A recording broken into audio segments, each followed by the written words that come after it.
What are the things that you fear that's been keeping you from living your dream? That's been keeping you from doing some things that you would like to do? Just think about those things. Every time your voice speaks and thinks about having something new, fear is there to squash it. Every time you want to try something new, fear is there to squash it. Every time you want to go somewhere new, fear is there to squash it.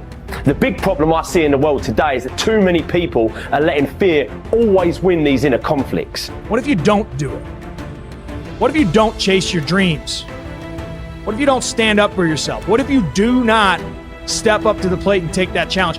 You have no idea of the breathtaking future that's on its way to you, that's asking you, please let me through. When you decide that you are good enough, when you decide you give yourself permission to have it all, have all the love, have all the health, when you give yourself permission, it's like the inside of your champion is saying, let me out.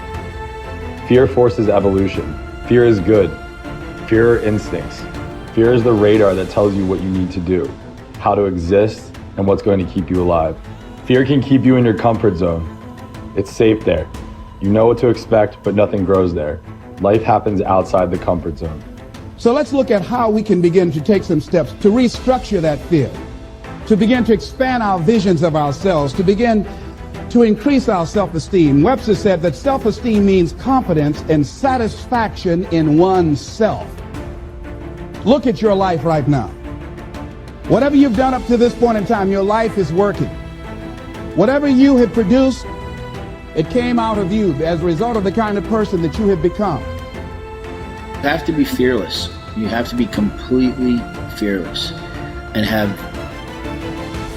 utmost belief in whatever that feeling is inside you. It's all a mindset. It's how bad you want something, and nothing tastes better than when you've earned it. There's no better feeling than when you've earned it. So just start. Stop talking about it. If not now, when? If not you, then who? Listen, someone else is starting right now. As long as you got air in your lungs, you have an opportunity to improve your current situation. So human up, accept the challenge, change your associations, and soon you will find yourself receiving accolations and congratulations. But first you gotta say I do to the new you and commit to a lifetime of small wins that at times will seem meaningless and pointless. Are you in a position to quit? Or are you in a position to go harder? Are you in a position to go stronger? Are you willing to dig and go as far as you can in your life? Are you willing to suffer? So instead of boxing yourself in and thinking only about all the different ways that something could be bad, could break, could fall to pieces, think about all the things that you could do if you take the action. The most common fears that we experience, which often sabotage all hope for success, are the fears of failure, poverty, and loss of money. These fears cause people to avoid risk of any kind and to reject opportunity when it is presented to them. They are so afraid of failure that they are almost paralyzed when it comes to taking any chances at all. There are many other fears that interfere with our happiness. People fear the loss of love or the loss of their jobs and their financial security. People fear embarrassment or ridicule. People fear rejection and criticism of any kind. People fear the loss of respect or esteem of others. These and many other fears hold us back throughout life. The most common reaction in a fear situation is the attitude of, I can't. This is the fear of failure and loss that stops us from taking action. It is experienced physically, starting in the solar plexus. When people are really afraid, their mouth and throat go dry, their heart starts pounding. Sometimes they breathe shallowly and their stomach churns. Often they feel like getting up and running to the bathroom. These are all physical manifestations of the inhibitive negative habit pattern, which we all experience from time to time. Whenever a person is in the grip of fear, he feels like a deer caught in the headlights of a car. This fear paralyzes action. It often shuts down the brain and causes the individual to revert to the fight or flight reaction. Fear is a terrible emotion that undermines our happiness and can hold us back throughout our lives. Fear makes come true that which one is afraid of.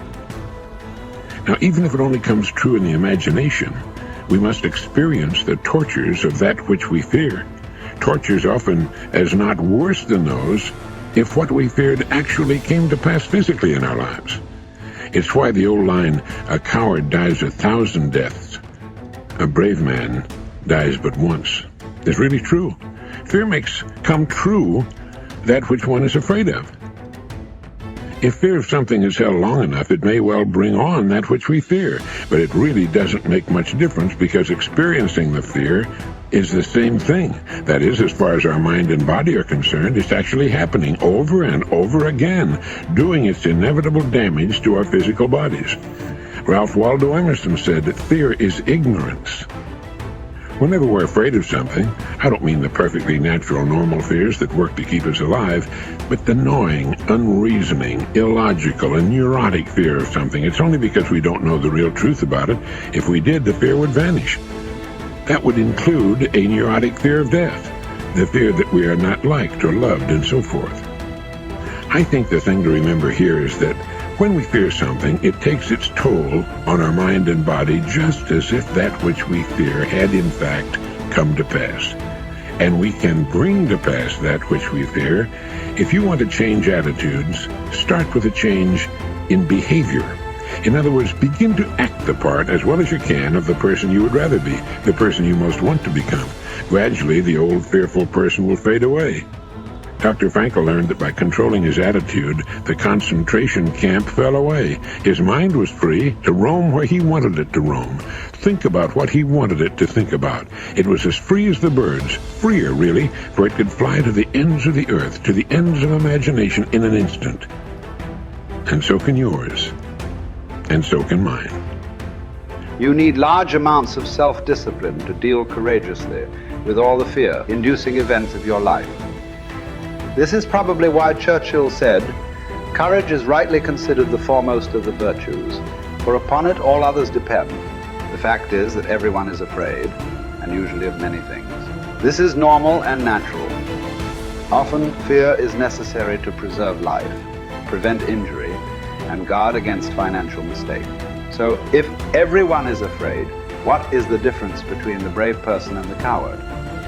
The only difference is that the brave person disciplines himself to confront, deal with, and act in spite of the fear. In contrast, the coward allows himself to be dominated and controlled by the fear. Someone once said that with regard to warfare, although it applies to any situation, the difference between the hero and the coward is that the hero sticks in there 5 minutes longer. Fortunately, all fears are learned. No one is born with fears. Fears can therefore be unlearned by practicing self-discipline repeatedly with regard to fear until it goes away. Your ability to confront, deal with, and act in spite of your fears is the key to happiness and success. One of the best exercises you can practice is to identify a person or situation in your life of which you are afraid and resolve to deal with that fear situation immediately. Do not allow it to make you unhappy for another minute. Resolve to confront the situation or person and put the fear behind you. The only way to deal with the fear is to address it head on. Remind yourself that denial is not a river in Egypt. The natural tendency of many people is to deny that they have a problem caused by fear of some kind. They're afraid of confronting it. In turn, it becomes a major source of stress, unhappiness, and psychosomatic illness. Be willing to deal with the situation or person directly. As Shakespeare said, take arms against a sea of troubles, and in so doing, end them. The companion of fear is worry. Like twin sisters, fear and worry go around together. Mark Twain once wrote, "I have worried about a lot of things in life, and most of them never happen." So if you want to do something, if you thought about something you want to do, take it head on. Decide that you're going to start looking at it, start doing research on it, start tackling it, start becoming involved in whatever and wherever it might lead you to begin to explore the possibilities in that particular thing that you're seeking so that you can begin to learn all you can about it. Decide that you're going to face it, that whatever shortcomings you have, that you're going to strengthen yourself there. Whatever training that's required, that you're going to go get that training, that you're going to get started right now. George Washington Carver would say, do what you can where you are with what you have and never be satisfied. S.B. Fuller used to say, and you heard Joe Dudley talk about, always strive to be more than that which you are. Yeah, don't get satisfied with yourself. Always know that wherever you are, you can enjoy more, that you deserve more. But most people, you know what they do? Most people go through life quietly and safely tiptoeing to an early grave. Find out what it is you want and go after it as if your life depends on it. Why? Because it does.